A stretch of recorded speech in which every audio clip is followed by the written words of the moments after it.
नमस्कार. 7च्या बातमीपत्रात मी शिबानी जोशी आपलं स्वागत करते. सुरुवातीला एक नजर ठळक बातम्यांवर. ईशान्येकडच्या राज्यांच्या सर्वांगीण विकासाला केंद्र सरकार देणार प्राधान्य.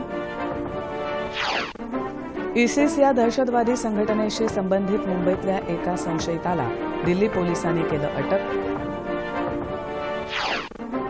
गुंतवणूकदारांची फसवणूक केल्याप्रकरणी मैत्रेय समूहाच्या कार्यकारी संचालक वर्षा सतपाळकर यांना अटक. 8 फेब्रुवारीपर्यंत पोलीस कोठडी. राज्य सरकारी कर्मचाऱ्यांच्या महागाई भत्त्यात 6% वाढ करण्याचा राज्य सरकारचा निर्णय. T20 विश्वचषक आणि आशियाई चषक क्रिकेट स्पर्धेसाठी भारतीय संघ जाहीर. पवन नेगी नवा चेहरा. आणि 12व्या आशियाई क्रीडा स्पर्धेचं गुवाहाटी इथे दिमागदार उद्घाटन. 8 देशांचे 2,500 खेळाडू आपलं कसब लावणार पणाला. नमस्कार आणि आता सविस्तर वृत्त.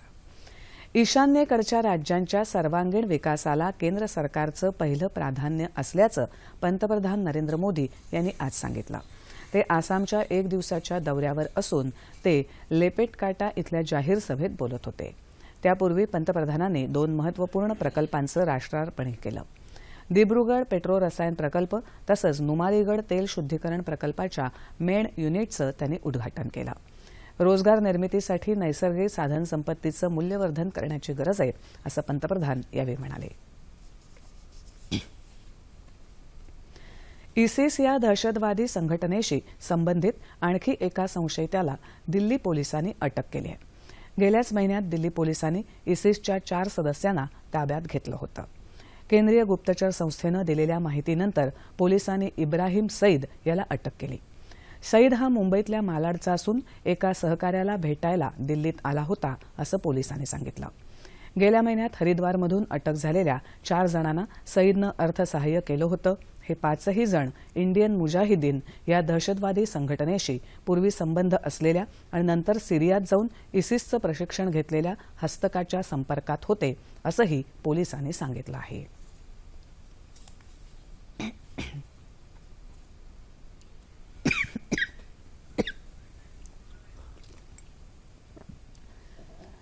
प्रसारमाध्यमांवर कोणत्याही प्रकारचे निर्बंध लावण्याचा केंद्र सरकारचा कोणताही विचार नसून त्याचं स्वातंत्र्य तसूभरही कमी होणार नाही अशी ग्वाही केंद्रीय माहिती आणि प्रसारण राज्यमंत्री राज्यवर्धन सिंग राठोड यांनी आज नवी दिल्लीत दिली आहे.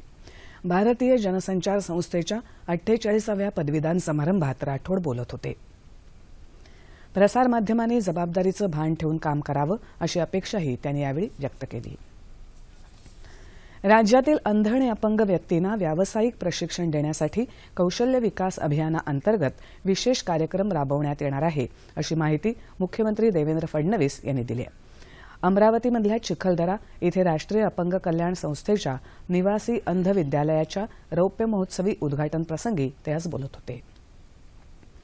विद्यालयाच्या ब्रेल ग्रंथालयाचंही मुख्यमंत्र्यांच्या हस्ते उद्घाटन झालं. संस्थेनं पुढच्या 25 वर्षांचं योग्य नियोजन करून विविध उपक्रमांचं आयोजन करावं, त्यासाठी सरकार आवश्यक ती मदत करेल असं मुख्यमंत्री यावेळी म्हणाले.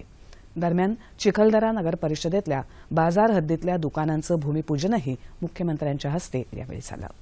मैत्रेय समूहाच्या व्यवस्थापकीय संचालिका वर्षा सतपाळकर यांना गुंतवणूकदारांची फसवणूक केल्याप्रकरणी आज सकाळी नाशिक पोलिसांनी अटक केली आहे. 6 ठेवीदारांच्या मुदतपूर्ती रकमेचे धनादेश न वटल्यामुळे ही अटक करण्यात आली असून सतपाळकर यांना 8 फेब्रुवारीपर्यंत पोलीस कोठडी देण्यात आली असल्याचं नाशिकचे पोलीस उपायुक्त गरबळ यांनी सांगितलं आहे. MPID अर्थात महाराष्ट्र गुंतवणूकदार संरक्षण कायद्याअंतर्गत ही अटक करण्यात आली आहे. 1.5 वर्षापूर्वी सेबीनं मैत्रेयला ब्लॅकलिस्ट केलं होतं. आज सतपाळकर यांना ज्यावेळी न्यायालयात हजर केलं त्यावेळी शेकडो संतप्त ठेवीदारांनी घोषणाबाजी केल्याचं वृत्त आहे. नाशिकसह उत्तर महाराष्ट्रात गुंतवणूकदारांची मोठी संख्या असलेल्या मैत्रेय ग्रुपच्या 2 कंपन्यांवर सेबीनं काही महिन्यापूर्वीच आर्थिक निर्बंध लादले होते.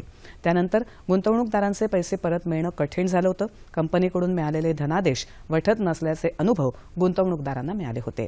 त्यातूनच गेल्या आठवड्यात शेकडो गुंतवणूकदारांनी नाशिकच्या मैत्रेय ग्रुपच्या कार्यालयावर हल्लाबोल केला होता असंही समजतं. राज्य सरकारी कर्मचाऱ्यांच्या महागाई भत्त्यात 6% वाढ करण्याचा निर्णय आज सरकारनं जाहीर केला. ही वाढ 1 फेब्रुवारी 2016 पासून लागू होणार आहे. 1 फेब्रुवारी 2016 पासून चालू महिन्याच्या पगारासोबतच हा वाढीव महागाई भत्ताही मिळणार आहे.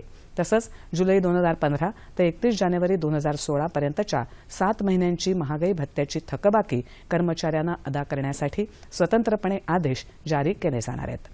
केंद्र सरकारनं नुकतीच केंद्र सरकारी कर्मचाऱ्यांच्या महागाई भत्त्यात वाढ करण्याचा निर्णय जाहीर केला. या पार्श्वभूमीवर केंद्रीय कर्मचाऱ्यांप्रमाणेच राज्य सरकारी कर्मचाऱ्यांना महागाई भत्ता लागू वाढ करण्यात येणार आहे, अशी अपेक्षा व्यक्त करण्यात येत होती. राज्य सरकारच्या निर्णयामुळे ही अपेक्षा पूर्ण झाली आहे. ज्ञान विज्ञान तंत्रज्ञानाच्या मदतीनं शेतकऱ्यांनी रोजगार निर्मिती करावी आणि महाराष्ट्राचा विकास दर वाढवावा, असं आवाहन केंद्रीय रस्ते आणि वाहतूक मंत्री नितीन गडकरी यांनी केलं आहे. अकोला येथे डॉ. पंजाबराव देशमुख कृषी विद्यापीठाच्या 30व्या दीक्षांत समारंभात ते आज बोलत होते. कृषी विकासाचा दर वाढवायचा असेल तर शेतकऱ्यांना पाणी, वीज, पंप अशा सुविधा उपलब्ध करायला हव्यात, असं ते म्हणाले. कृषी विद्यापीठ असतानाही इथला शेतकरी आत्महत्या करतो, ही खेदाची बाब आहे. विदर्भातल्या शेतकऱ्यांच्या समस्यांवर मार्ग शोधण्याचं काम विद्यापीठानं केलं पाहिजे, असंही गडकरी यांनी यावेळी सांगितलं.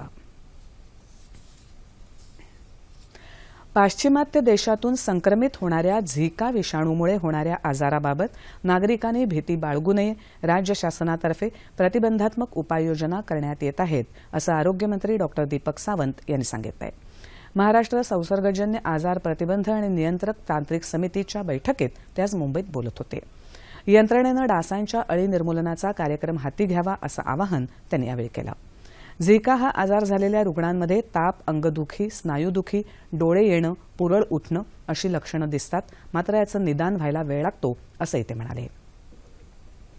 अजूनपर्यंत या आजारावर कोणतंही औषध उपलब्ध नाही, असं जागतिक आरोग्य संघटनेनं स्पष्ट केलं आहे. क्रिकेटची बातमी. T20 विश्वचषक आणि आशियाई चषक क्रिकेट स्पर्धेसाठी आज नवी दिल्लीत भारतीय संघाची घोषणा करण्यात आली. भारतीय क्रिकेट नियामक मंडळाच्या निवड समितीनं 15 जणांचा संघ जाहीर केला आहे. या संघात पवन नेगी हा नवा चेहरा असून कर्णधार पदाची धुरा महेंद्रसिंग धोनीकडे सोपवण्यात आली आहे. भारतीय संघ असा आहे: महेंद्रसिंग धोनी कर्णधार, शिखर धवन, रोहित शर्मा, विराट कोहली, अजिंक्य रहाणे, युवराज सिंग, सुरेश रैना, रवींद्र जडेजा, जसप्रीत बुमराह, आर अश्विन, आशिष नेहरा, पवन नेगी, हार्दिक पंड्या, हरभजन सिंग आणि मोहम्मद शमी.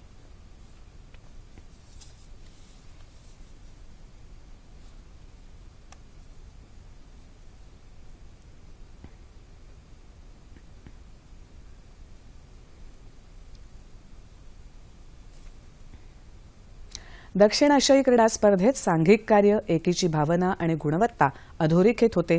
या खेळाच्या माध्यमातून सार्क देशांमध्ये शांतता आणि समृद्धी नांदावी, अशी अपेक्षा पंतप्रधान नरेंद्र मोदी यांनी व्यक्त केली आहे. 12व्या दक्षिण आशियाई क्रीडा स्पर्धेचं पंतप्रधानांच्या हस्ते आज गुवाहाटी इथे मोठ्या दिमाखात उद्घाटन झालं. त्यावेळी ते बोलत होते. आसामचे मुख्यमंत्री तरुण गोगोई हे देखील यावेळी उपस्थित होते. गुवाहाटी आणि शिलाँगमध्ये विभागून होणाऱ्या 12 दिवसांच्या या क्रीडा स्पर्धांमध्ये 8 देशांचे 2,500 खेळाडू सहभागी झाले आहेत. उद्घाटनापूर्वी स्पर्धेत सहभागी झालेल्या देशाच्या खेळाडूंनी संचलन केलं. भारताच्या चमूमध्ये 366 खेळाडू असून स्क्वॅशपटू सौरभ घोषालनं यावेळी भारताचं नेतृत्व केलं.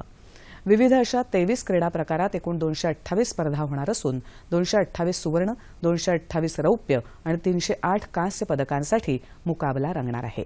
2012 मध्ये झालेल्या स्पर्धेत भारतानं 90 सुवर्ण पदकांसह 157 पदकांची कमाई करत अव्वल स्थान पटकावलं होतं. त्यामुळे क्रीडा रसिकांचं भारतीय खेळाडूंच्या कामगिरीकडे लक्ष लागलं आहे.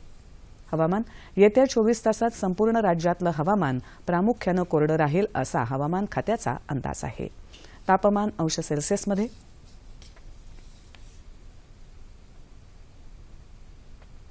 मुंबई कमाल 29, किमान 16. नागपूर 32 आणि 13. पुणे 34 आणि 10. औरंगाबाद 33 आणि 15. नाशिक 31 आणि 11. कोल्हापूर 34 आणि 17. रत्नागिरी 30 आणि 16. सोलापूर 36 आणि 19. आणि अमरावती कमाल 32 आणि किमान 14. ठळक बातम्या पुन्हा एकदा. ईशान्येकडच्या राज्यांच्या सर्वांगीण विकासाला केंद्र सरकार देणार प्राधान्य. इसिस या दहशतवादी संघटनेशी संबंधित मुंबईतल्या एका संशयिताला दिल्ली पोलिसांनी केलं अटक. गुंतवणूकदारांची फसवणूक केल्याप्रकरणी मैत्रेय समूहाच्या कार्यकारी संचालक वर्षा सतपाळकर यांना अटक. 8 फेब्रुवारीपर्यंत पोलीस कोठडी. राज्य सरकारी कर्मचाऱ्यांच्या महागाई भत्त्यात 6% वाढ करण्याचा राज्य शासनाचा निर्णय. T20 विश्वचषक आणि आशियाई चषक क्रिकेट स्पर्धेसाठी भारतीय संघ जाहीर. पवन नेगी नवा चेहरा.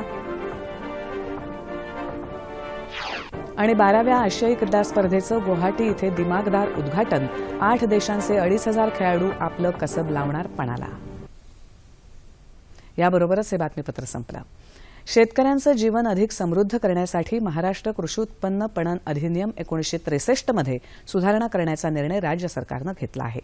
पणन कायद्यातल्या या प्रस्तावित बदलांचं शेतकरी, ग्राहक आणि बाजार समितीच्या दृष्टिकोनातून काय फलित असू शकेल याबाबत चर्चा करण्यासाठी कृषी अभ्यासक रमेश पाध्ये यांना आज रात्री 9:30च्या बातमीपत्रात निमंत्रित करण्यात आलं आहे. तेव्हा पुन्हा भेटूया पुढच्या बातमीपत्रात आपल्या सह्याद्री वाहिनीवर. नमस्कार.